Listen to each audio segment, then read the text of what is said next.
Okay, I have now received some eyepieces and I'm going to open it. So let's open and see.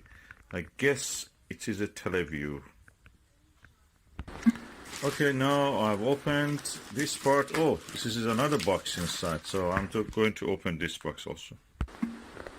So let's open and see what is inside. Oh, this is a big boy. Let me just take it out.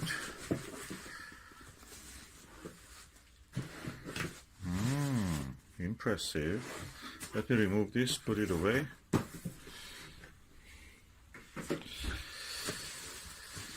Okay, this. Lovely. Okay, let's open and see what is inside. Oh, big boy and the little one. Okay, let's open this one and see what is inside. Let me remove it, put it here. And I'll put this aside. Let's go and look what is this one.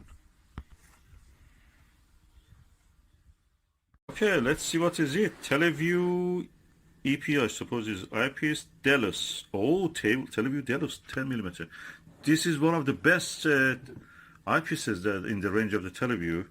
Ernest, which is a Russian expert and has a website in Russian, you can translate it with a Google. I think it's called Astro Talk or Astronomy Talk. You can translate it with Google Chrome.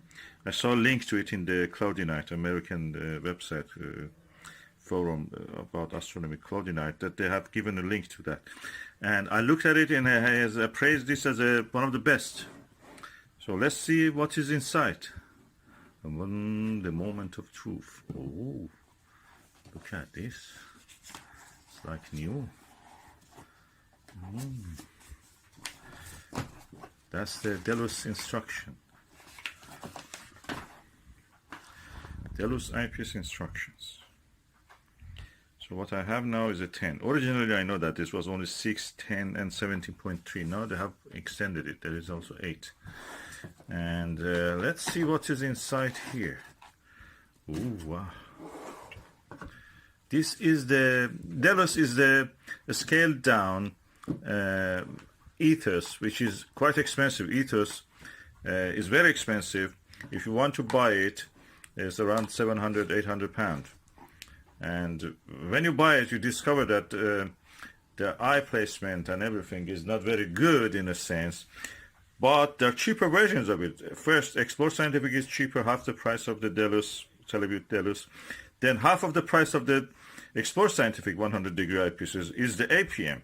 Then even cheaper than that, APM is the Skywatcher or OVL. Myriad eyepieces are better than that. The same, cheaper. Is all made by the Coming United Optics of China. When they found that, they can sell it, but there is nobody. They suggested to the Markus Lutz in Germany and another company that look, you can put together your resources and we will make this for you. And they invested in that and they came up with the APM eyepieces. Before that, the Skywatcher was doing it with the Chinese company anyway, owns the Celestron, and they did really well on that. And Televue could not sell as much, so they came down with the Delos, which has been told is the best in the range of the Televue eyepieces. This is the best.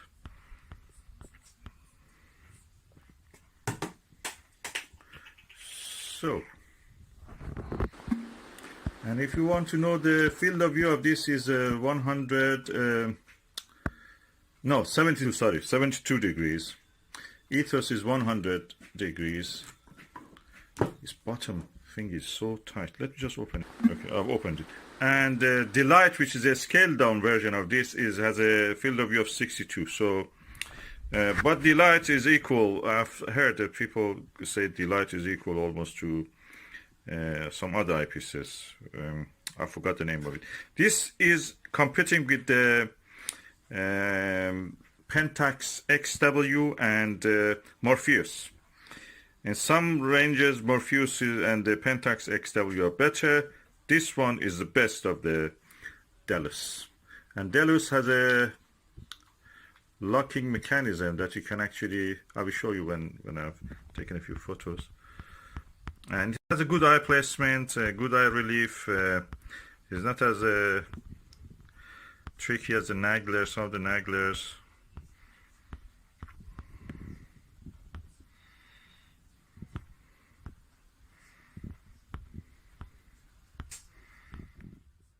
It's quite a nice eyepiece. I'm going to take it against the light and see how it looks. Let's see how it looks against the light. Yeah, eye relief is quite big. You can see from a far distance. So big lens actually. So nice. Put it on the scale and see what's the weight of this compared to something like a Nagler. 398.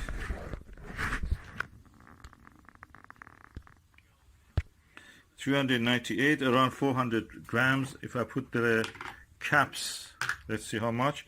407. So that adds around 9 grams to it.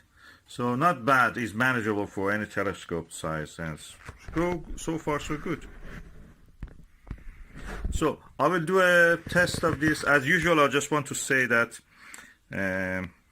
like all the Televue eyepieces, they make the rubber eye guard from a rubber which is quite, oh, it's coming off actually.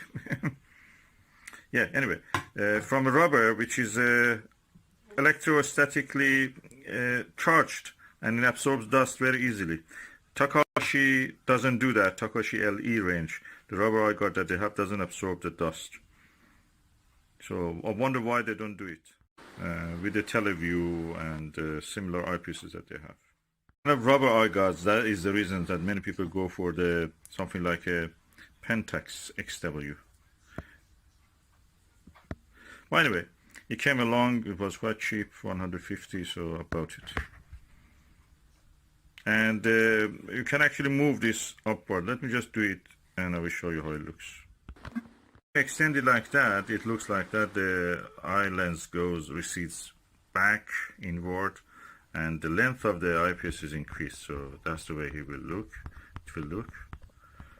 So I'm taking a few photos of this in this situation. So it remains to be seen in the daylight and nighttime how it looks, how it performs. So far so good. This is the field stop, how it looks, and you can actually tighten up the thing so it will not come down, this adjustable, and you can loosen it up so it comes down easily. Put it up, tighten it up like that, and it stays. So good features. A little bit gimmicky, but that's the way Televue is. Japanese Pentax XW, I prefer that, but this is cheap. This was cheap for me. And this is the best in the range. 10mm is one of the best of the Delos. Let's see how the view looks through the Televue Delos 10mm eyepiece.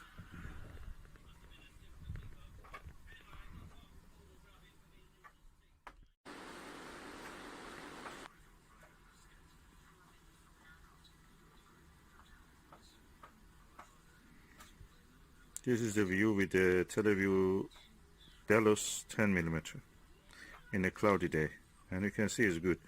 There is a little bit edge of the field, what do you call it, as a ring of fire, but other than that the field of view is really nice. The image is clear. I may later compare it with another eyepiece, 10mm eyepiece that I have. That was the view through the Televue Delos 10mm eyepiece.